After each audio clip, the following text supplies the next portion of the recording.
Hey, welcome NSC fans. It's been a while since we've really put out some content, and obviously there were some things that were preventing us from all getting all together, but we're in the NSC studio. We got Rob Campbell via remote and Brandon Hall here. And live in person. Normally we wouldn't drink during a podcast, but we got some awesome things to celebrate with Aaron and Brittany and Joe. So we just wanted to get together and chat. So what's up, guys? What's going on? Cheers, what's up, Rob? fellas. Cheers. Yeah, let me give you a quick cheers, and I'll give Brandon a real one and you a nice air one. And I got me my Team USA shot glass. What do you think? There you go. Cheers. And Rob, we apologize ahead of time for being too cheap to fly you out here to do this in person, but we'll make this work. Absolutely. Well, like I said earlier, I sent you a text when we were trying to set this up and was like, hey, man, maybe I should just fly out and do it there. I was hinting for you to give me a plane ticket, but you didn't get the hint. So here we are. I didn't get it. I'm a little slow. I gotcha. Next time. That's right. Guys, so I mean, how absolutely insane is this with Aaron's gold medal? Did you guys see the medal ceremony? Holy shit. Wasn't that cool? Yeah, that was I mean, me and Cheska, we fell asleep at like midnight, and every race, Brittany, Joey, Aaron, we've set an alarm. So we got up at like 1:30 or I think that one was at 2:30 or something. We got up and we missed like half the pairs, and we're like, oh shit, like, did we miss her? And then we realized that she was at the end, and dude, when it happened, I was just like straight goosebumps all over my body. I was like, this is crazy. I cried. Holly woke me up. I cried. You cried? I cried. Wow. Damn, that's awesome. That's awesome. The medal ceremony, dude, because Aaron never shows any emotion at all. Yeah. And when she broke down, and they were showing it at prime time on NBC, and Mike Tirico was doing like the commentary, and then he stopped and just like on that one, the camera was just zoomed in on Aaron the whole time. And to see like her emotions, I just never saw her that emotional. Right. Well, I've never even seen her get nervous before. Right? I laugh about this because I remember before an NSC, Erin came over to, I don't remember if it was me or Thomas. I think she came over to Thomas first, and she's like, something's wrong with my skates. And she was like super nonchalant about it. And he takes her wheels off and pops her bearings out. He's like, you didn't put spacers in. And that's Erin, right? Like, and she probably would still go win without spacers. She's just so relaxed. And so, like you were saying, during the medal ceremony, when you watched her break down like that, dude, that hit me. That was insane. yeah, did you cry? No, I didn't get there, and if I did, I wouldn't tell you anyways. Well, so she's been like impossible to get a hold of, and she responded back to one of my messages, and she was like, well, that's no surprise. Like, you always cry. We know you're a crier. And she got that shit from my wedding when I cried like a baby the whole time. Miguel, you wouldn't know. You didn't come. Yeah, right. Dude, you got me emotional at your wedding. I was like, oh, because then I was thinking about mine. I was like, I'm gonna have to dance with my mom, and I didn't realize like how impactful that was. I was like, oh my god, I'm gonna cry and I'm gonna be Rob. It was tough, man. It was tough. Anyway, yeah, I'm a crier, I guess. Yeah, I'm emotional. Aaron's like, we're like opposites with that. So to see her emotional again, I was just like, whoa, this is big. Mm-hmm. Man, you guys are better friends than me.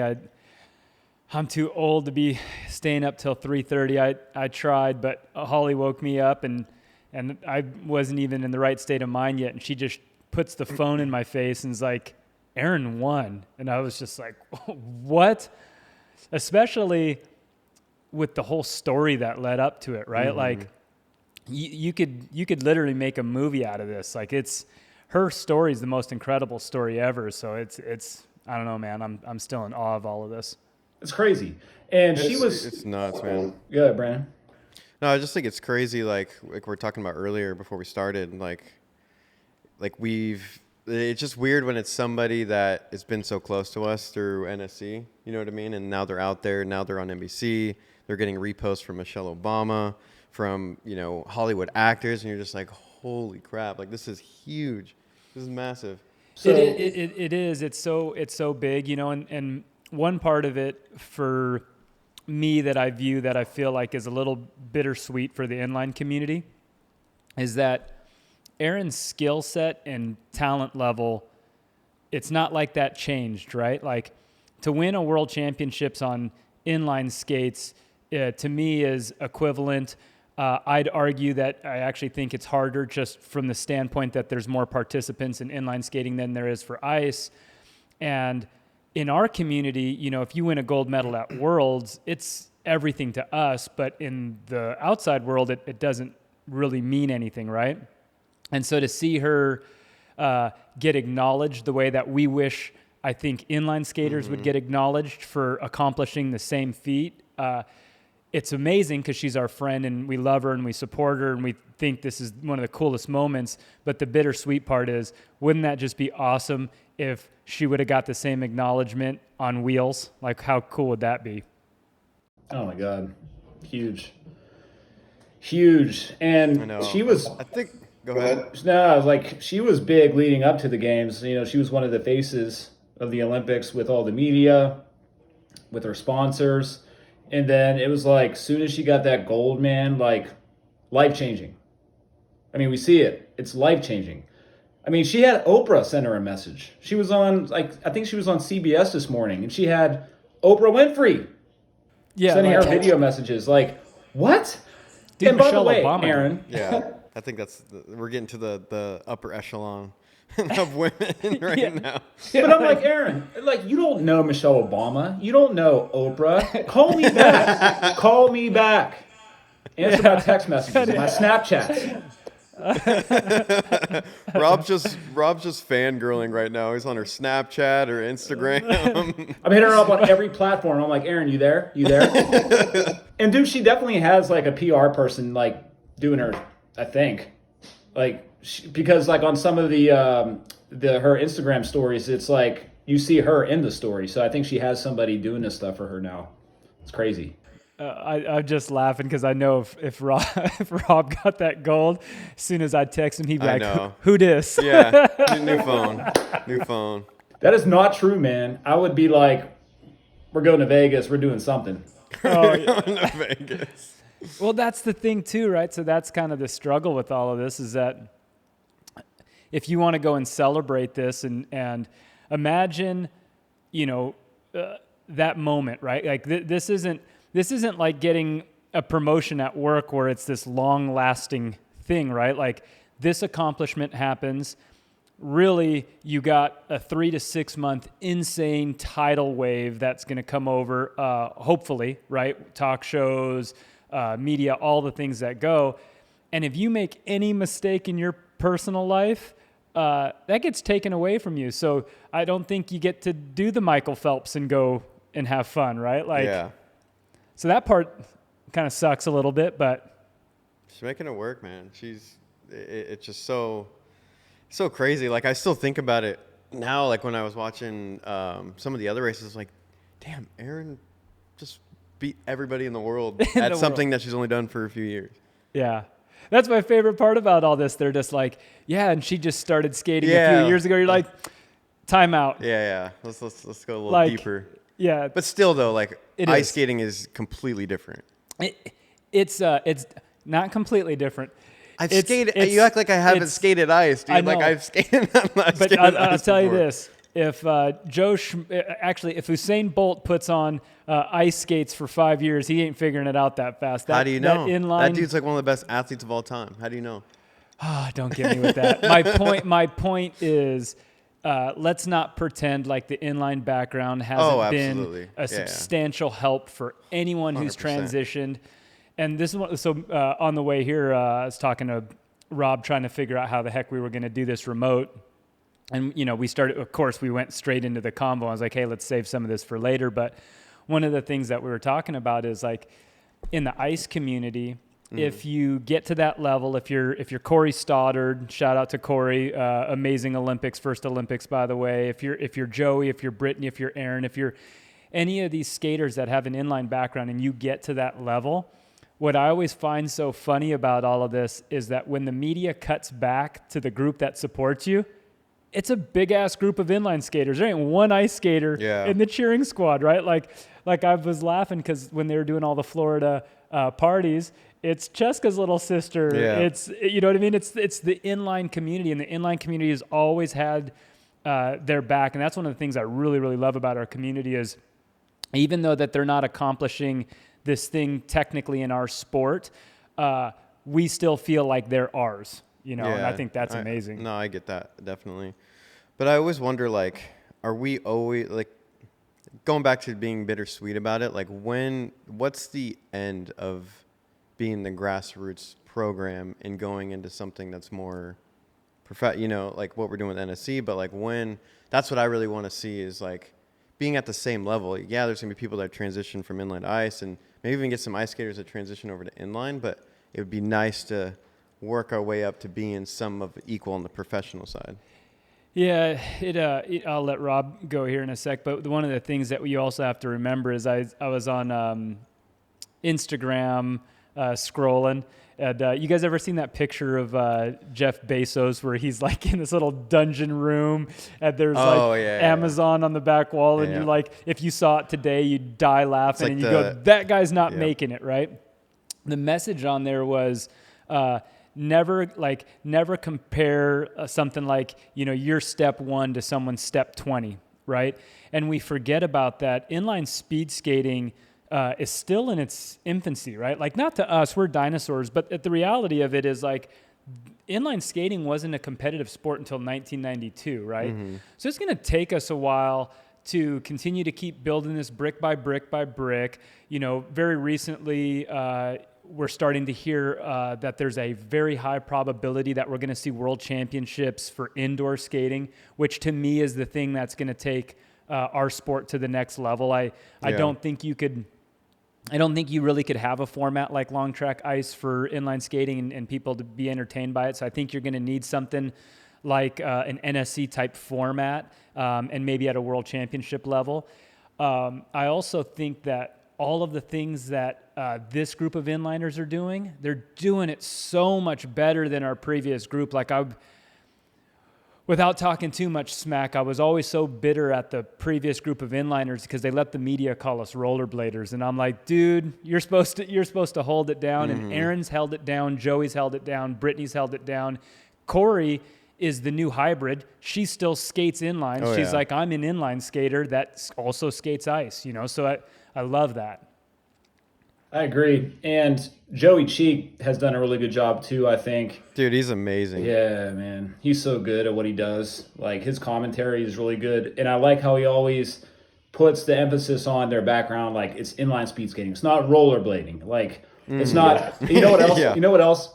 It drives me absolutely crazy is when they're like, oh yeah, they used to they used to skate on roller skates before they started speed skating. Like, what? So yeah, I've heard that a few times. If you actually guys get a chance, me and Cheska, when we were driving home from practice the other day, we were just looking at, I was comparing times from like Chad's era on ice and this era on ice, and what popped up was a TED Talk from Joey Cheek, and I was like, dang, that guy can articulate himself so well. Damn, yeah, he's like the perfect guy for, an ambassador for he does both, right? He was successful in both, and it's so cool to see someone out there actually like promoting us and talking us into the limelight. I love it because so much of all of this, right, it comes down to a narrative, and we forget that, right? We forget that every single sport is a business, and that business's job is to tell a story, right?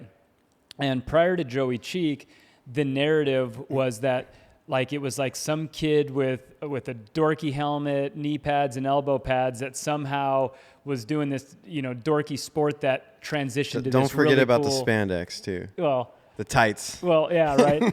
And so they transitioned to this ice skating thing, and I remember watching the narrative shift, right? And it was Joey Cheek did a lot of this, right? Like, they would be like saying something about rollerblading, and then he'd correct it. And then he's done such a good job through education that now I notice that he gave the narrative, which we all knew it, right? He gave a new narrative, and now the new announcers give us credit. They used to never give us credit, and now we're getting a lot of credit. So Joey Cheek's been instrumental in this. So I absolutely respect him, and I love that he does that. Absolutely. Yeah, for sure. And, the big story is, of course, like Brittany, Joey, and Aaron all being from Ocala. Like, that's actually, if you think about it, just so wild. So deservingly so, a lot of attention around Renee. And I don't know if you guys saw on the, it was on NBC. It was before the Olympics come on in prime time. It was called The Olympic Show or something like that. And there was a whole segment on inline speed skating. And they were filming down in Ocala at one of Renee's practices. So, like, you saw, like, they interviewed Aiden Saylor, raced in NSC before. They were just, like, showing her practices, James Sadler, and a few others that I knew. But it was pretty cool that, like, we're in the sport is getting into the limelight. It's just like, how do we maintain it and grow it from this? We also have to be mega conscious that the majority of time that they show our sport happens to be in the Olympics, okay? And so what I mean by this here is you're going to see an Olympic platform, and you're going to see, in normal Olympic times, you're going to see a packed stadium. You're going to see a very, very professional event, right? And then when they reference to inline speed skating, they're going to the local roller rink and showing a practice. And one of the things that I was so excited about with this new crop of skaters, Corey, Joey, Brittany, Aaron, is that they all skated in the NSC. And when they go to take footage now, we're at least getting closer to apples. Like, it's like, thank you for showing the pro footage, because now we, at our national events, we got a packed arena there, and we're showing high-level racing, and people could go, ooh, I want to watch that.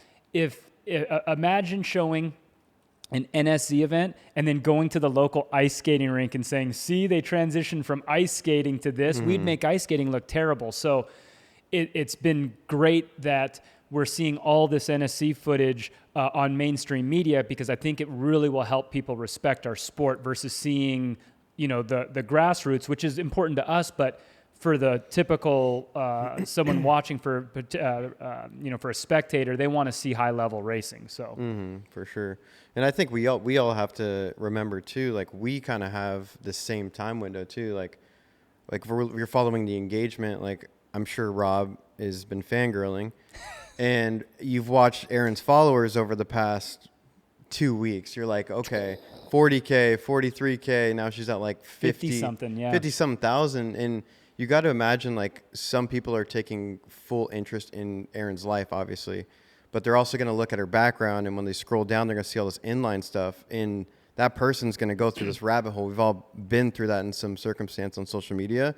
But when they do that, like, they're going to end up on our pages. So, which is really cool, on the NSC page or, USARS's page, or and getting more people in it. Like, we have a new kid that just randomly showed up at our practice, like, randomly, didn't tell anybody, just showed up with speed skates. And I was like, I wonder if this has anything to do with, of course, the Olympics, Aaron's success, everyone in the U.S.'s success. And I think we got to dig right now that same time window that they have. Well, and go ahead, Rob. No, I was going to tell you guys this. So, like, where I am in the rink where I've always skated and coached, and this was even before we had this really big focus with, to your point, Miguel, like, all the professional coverage. Like, I work from home and I always have the TV on, and I'm sending you guys messages throughout the day like, oh, look, they showed NSC footage again. Like, how cool is that? But even before that, the beginner program that I was running, we would maybe get like 5-6 kids. We were up to 25 to 30 during the month of February when the Olympics were going on. And this was like 4 years ago. So 4 and 8 years ago, actually. And so there were still a lot of inliners, but like, it definitely like has a huge impact. So, where you guys are, you're probably going to see big time interest from beginners that want to get into it. At least we hope so. Yeah, and one of the things that I wish that we would discuss more as a community, as the inline community, is really kind of diving in and talking about the true value of this, right? So it's fantastic that a kid sees Aaron or Brittany or Joe at this Olympic level and then goes, ooh, I want to do that. But at the end of the day, that's not the reality for most people that are going to participate in the sport. And we need to, as coaches, as promoters, as skaters, or anyone in the community, really be able to articulate the value of inline speed skating in a way that makes people want to do it, not just for the simple result of maybe one day I can be at the highest level. And one of the things I was talking to Brandon about is, like, if someone asked me, you know, like, what is it about inline speed skating? Like, what do you love so much about it? And for me personally, when I think about this, I really feel like I was given a gift of health. Okay. And so, like, I'm 38 years old now, right? And I look at all of my athletic friends from, what was that? What was that? Damn, What was it? Huh? Said you're old. So, you know, when I look at this and I look at my athletic friends from junior high and high school, and I realize that they didn't get to continue to do their sport, right? Like, most sports, you stop after high school. If you're really lucky, you play college, and then the insane elite of the elite play professional sports. And so what does that mean? That means to maintain a healthy lifestyle, you have to go find something that you enjoy, or you got to be the guy on the hamster wheel, you know, running on the treadmill, which is miserable. In our sport, again, I'm 38. I still love it. I still can coach. I can still skate at a high enough level where it's still fun. But guess what? My kids are in it now.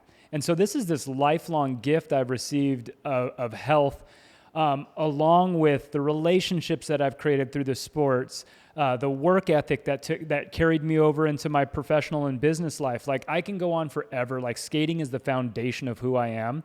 And whether I was a world champion or an Olympian or anything, none of that matters, because skating itself was so valuable to my life.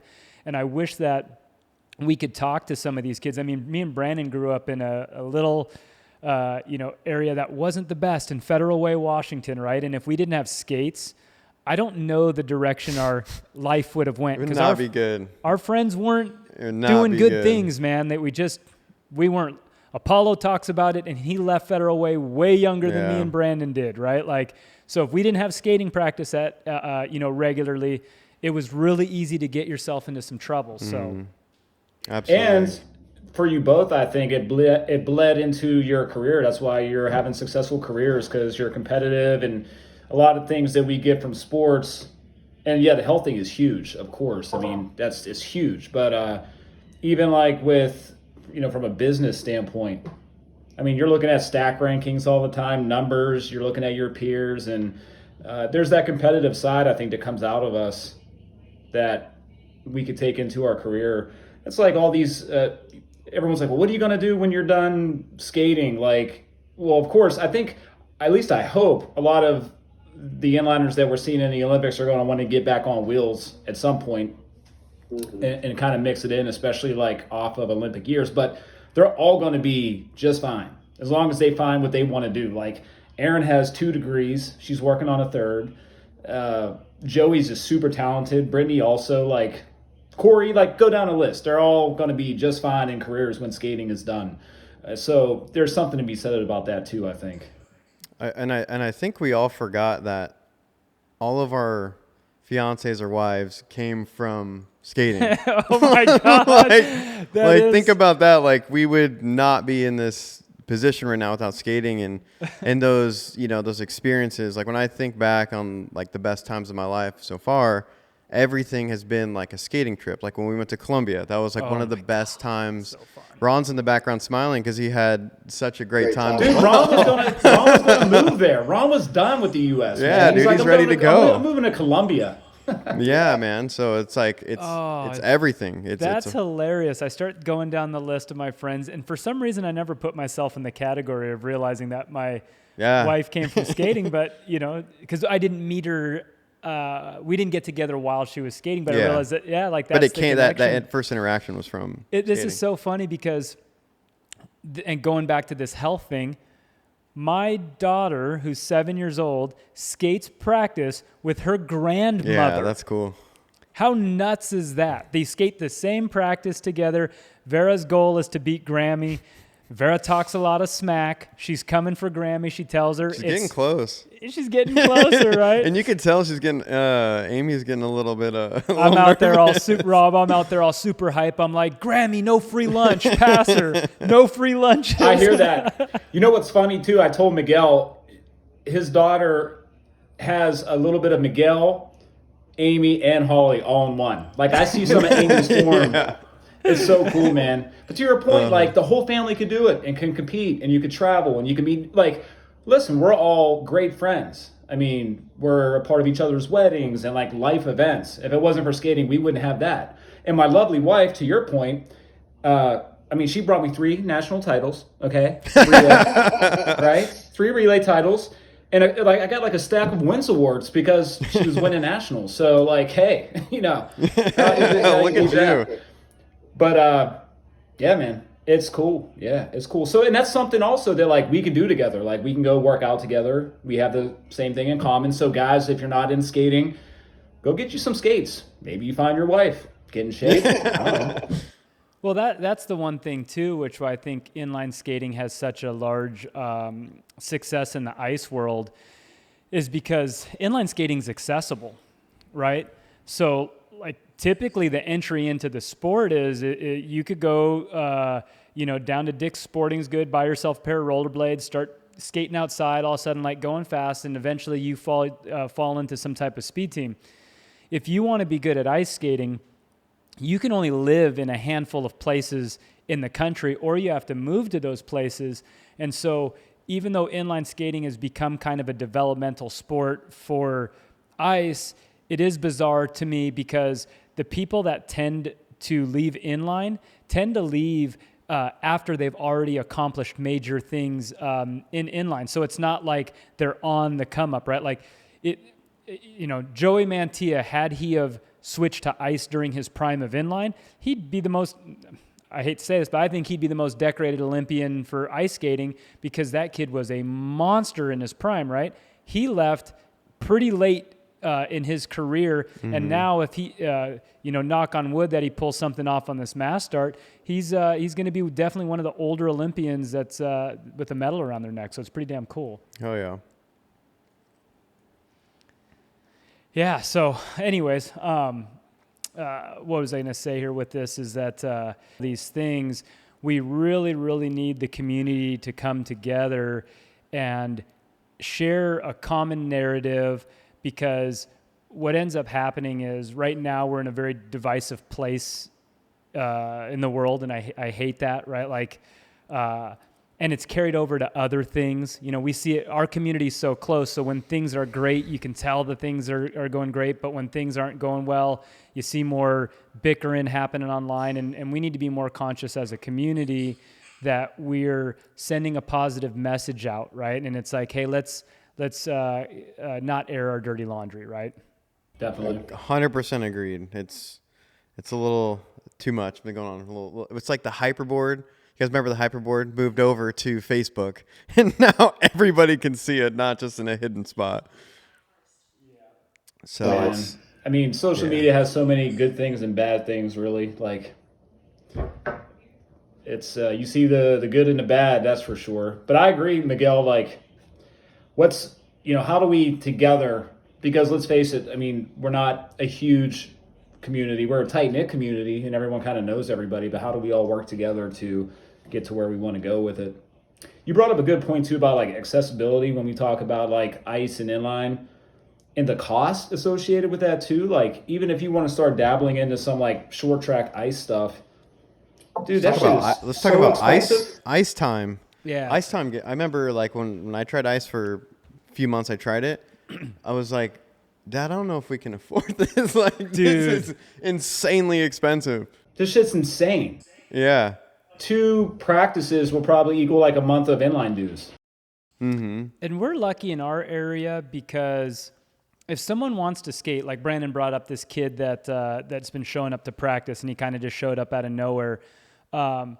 Julian put a pair of skates together for him, right? Like, He's like, hey, dude, I got you on frames, wheels, bearings, and our community is super cool like that, right? Like someone wants to get into it. Normally, they can get into it pretty inexpensive because there's just so many dang people willing to help. So Yeah, absolutely. Yeah, it was cool when he, put all that together. And I think, especially I think the way that, and we all kind of remember this when we were kids and we're in middle school, high school, like the way that we talk about it to our friends and peers, it's like, you got to talk about it like it's the most badass sport out there, because in my opinion it is. But you'll find like there's a lot of kids that are kind of shy about it, like, hey, I wear spandex and I go really fast, like some weird about it. But to me, I was like, no, dude, like I'm like one of the best, dude. Like you got to come and watch me. And then my friends were like, dude, this is like a badass sport. And I wish I did that at a way younger age, because I feel like all those friends that actually enjoyed watching me race would have gotten into the sport as well.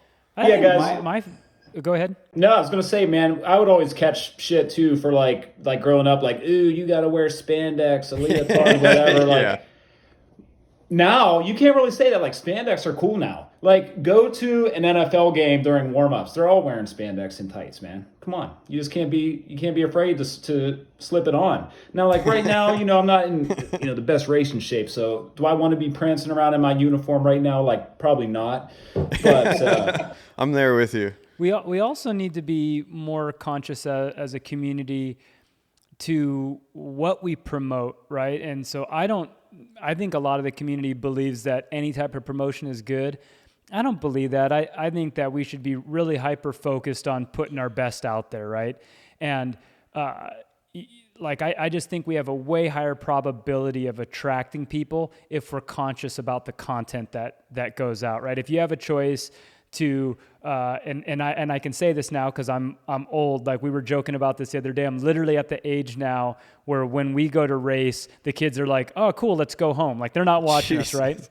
So like, don't put out the Motley Crue song with the old guys skating. We're not cool anymore. Like no one wants to promote me. No one wants to promote Rob. Hey, Let's easy. Whoa. Sorry, bro. You got to hear it. That's Rob Skate, dude. You're talking about. You got to hear it. Rob Skate, you're the mouthpiece now. No one wants to watch you skate no more. Me and you can talk, but no one wants to watch us skate anymore, dude. It's just the reality. Well, let me tell you this. So Joey Mantilla is 36. Sorry, dude. He had his birthday while he was over at the Olympics. On the 7th. Joey is in that. He would be categorized in that division if he raced his division of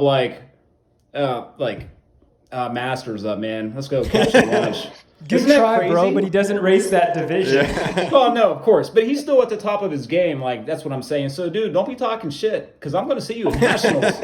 And I'm going to challenge down. Because, that guy trains several times a day. It's his full-time job. He lives it. Me, you, and Brandon are literally drinking right now. Miguel's already thinking of excuses just in case they race. Yeah, I'm already looking for my way out. Yes. Wait, who do I have to race? You got to race Joey. Oh, no, I'm not racing Joe. No. Joe. Yeah, man, you're right. And the dude's like, I don't want to start talking about his legs, but Jesus. Like, guys, here's another reason why you should skate. I mean, look at this guy. Man, I hope he can pull something off tomorrow, guys. I hope he can pull something off, man. This will probably be released after the race. Yeah. But so what were you saying? 3:30 your time, 12:30 my time. We get to see. I thought it was 11. It was an hour earlier this race. 2:30 is the semis. Okay, so we can see semis. Yeah, I'm gonna stay up then. Dude, I want so badly for him to do this. And here's my thoughts. I think if the race is controlled and there's enough good people chasing breaks, you put Joey in a pack, he's going to win 100%. Now, can he win if there's a lot of breaks? He can still win if there's a lot of breaks, but I think that there's a very high probability he wins if the pack's together. I hope so, man. It's weird. Like, what I want the most out of Joey winning is I just want to see this guy celebrate. Yeah. I want to see him celebrate and just get hyped, dude. That's going to be like my favorite part of the race. Well, I was reading something. Online to try to see when the mass start was, and then they interviewed Joe. And he said the reason why he likes the mass start, and I forget about this because we don't do long track. He says the reason why he likes the mass start is because he knows immediately when you win. And you forget that with ice, right? Like you could compete first and then do you celebrate? You don't know if you won. You go sit down and you got to wait for everyone to go. So your celebration isn't the same thing as when you come across the line first. We all know that feeling. Yeah. You're just like, you're going to beat your chest. You're going to scream. You're going to do something. There's this raw emotion that is just so rewarding for winning. And if we get to see Joe do that, hopefully we get to share that with him. I think he can, man. I think, yeah, exactly. If the race is, if he's in that final pack at the end with 1 to go, that guy's going to win the race. There's just hands down, final straightaway, he's going to win it. What do you guys think about Bart? What do you guys think about Bart? I mean, Bart's out there too, right? I know. Like he's. I think the last one I saw, he like got on this crazy break with. I can't remember. It was so long ago, but he like for some reason can navigate those breaks so well. Like he knows who's gonna break, and he always ends up in that first break, and then he ends up field sprinting the guy, and like we just never got to see him and Joe at the same time on inlines when they were both killed. Like Joe won marathons a lot different than Bart won marathons. Joe's like, I'm 20 people back. I don't really care. I can go faster than everybody. Whenever you guys want to go fast, I'll just go by you. Bart's like, I got the biggest tank ever. I'll just go fast until everyone quits. Yeah. So there's such different styles of racing, but so it's going to be really fun to see them on ice. I would love to see them heads up. Yeah. Like them two at the final straightaway and like see who's really got it. I was just going to say that. I wanted to see it come down to Joey and Bart, man. And of course, Joey pull it off in the end. That'd be so cool. It could happen. Yeah, it absolutely could. So, yeah, that's. I'm hoping, like you guys were saying, that we're going to get a bunch of people interested in inline skating, and I hope that we're really putting the right message out and getting the right information to the parents, because we want people to stay in this, right? And one thing that I get a little bit disappointed in is that for every Aaron, for every Joe, for every Brittany, there's 20, 30 other people that transitioned, didn't make the Olympics. And then I think that there's some type of pride aspect that doesn't allow them to come back to inline.